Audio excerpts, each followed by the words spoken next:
Welcome to 4 Oak Street for this Sunday morning here in Perth update.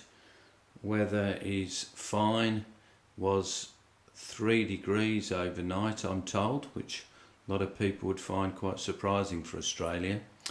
So what you can see is that I now have the road in. The join is here, so this is where it goes from the one module to the next module.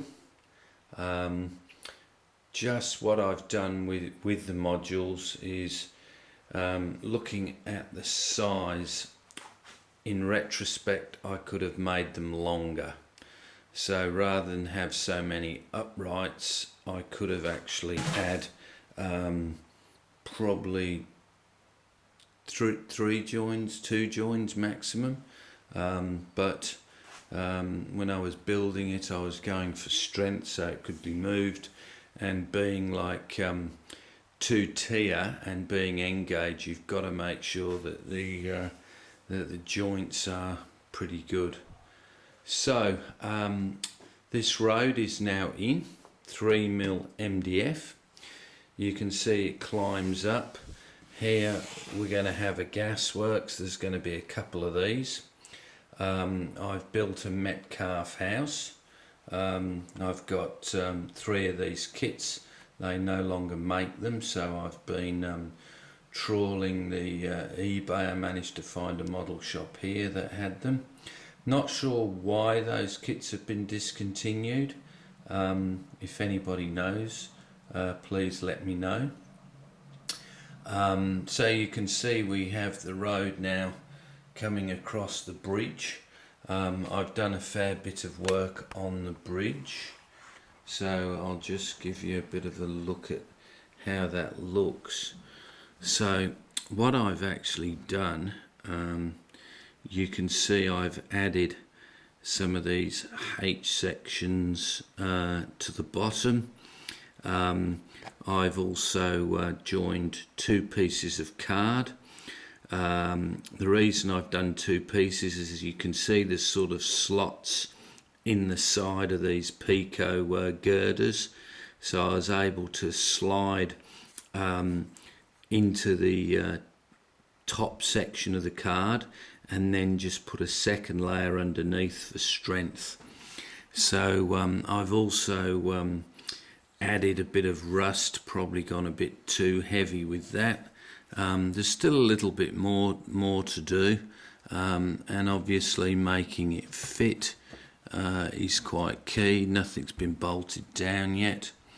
You can see here I've added a bit of brickwork here where it comes across. I've been doing a lot of work on this foam, so some of it has been secured. This hasn't. This has got to be secured. So where I was at, and I think one of the key things with doing layouts, sometimes you can't move on with the part that you're on until you actually get an idea of how something is going to look further on. So obviously I've got this level here, which is the tunnel, which the height is pretty much dictated by these tunnel mouths. So I'm thinking, how do I blend all this in so it doesn't just look like a box in the middle of nowhere? So as a consequence, this then took me to this area here. So you can see now I've done a bit of the work on this embankment here. So that's involved putting a bead, which you can see down the side. So that bead, which is here,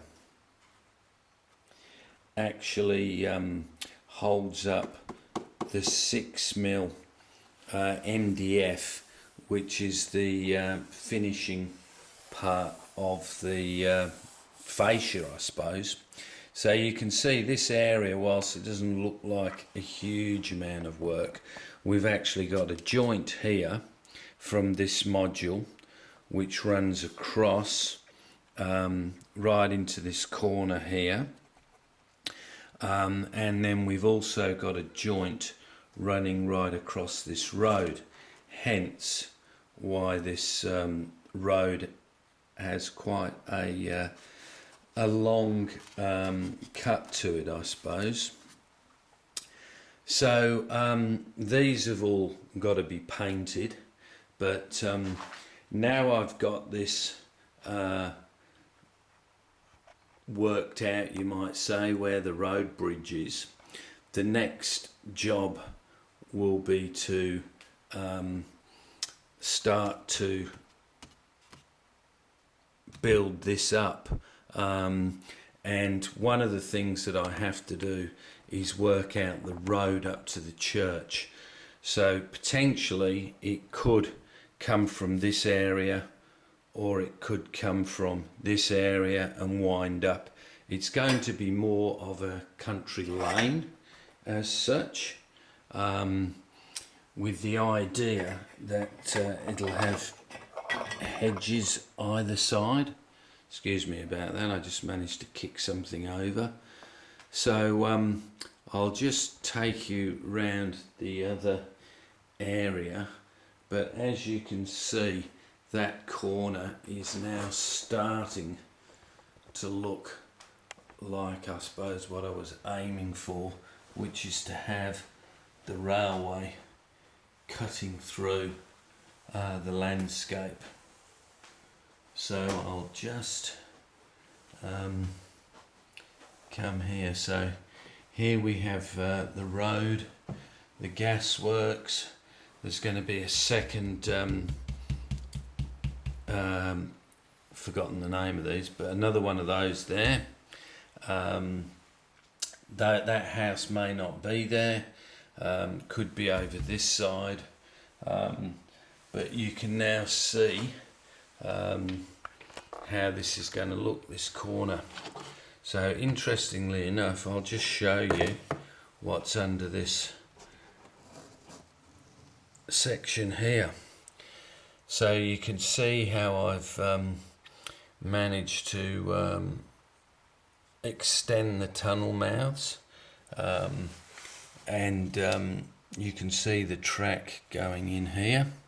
One thing I've done is that I have a hinged flap here, which allows me to get my arm a fair way in, and obviously if I get a track rubber on some sort of a stick, that'll be okay. But you can see the basic construction here. It's MDF, and then I use that I think it's 12 mil. I think this is 12 mil. So this is what this has got to be screwed down.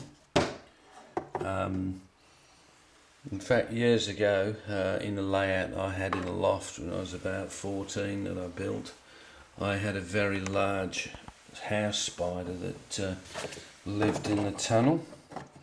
So I've got to be careful over here putting my hand in this tunnel, because the spiders can be a bit more aggressive over here. So I've also had a go at adding some of the fibre. I always get stuck with the actual, but anyway, using my worldwide Scenic's micro adapter, or precision grasser, I should say. So I've put some grass there. Now those tunnel walls, when I went back to my printer to get the brick paper, I needed more sheets, and they've got the actual file, if you like, to print from. Because they've changed a lot of their settings on their printer, the brick paper printed more of a brown than a grey, so they're having another go at it. So I think next time I'll probably make sure that I don't get 6 sheets. I'll get a whole bunch, so they're all pretty pretty consistent. So that's the update really. So this is looking at the bridge. It hasn't been fastened down yet. So next stage we'll be working out this road where the church will be, and then more foam.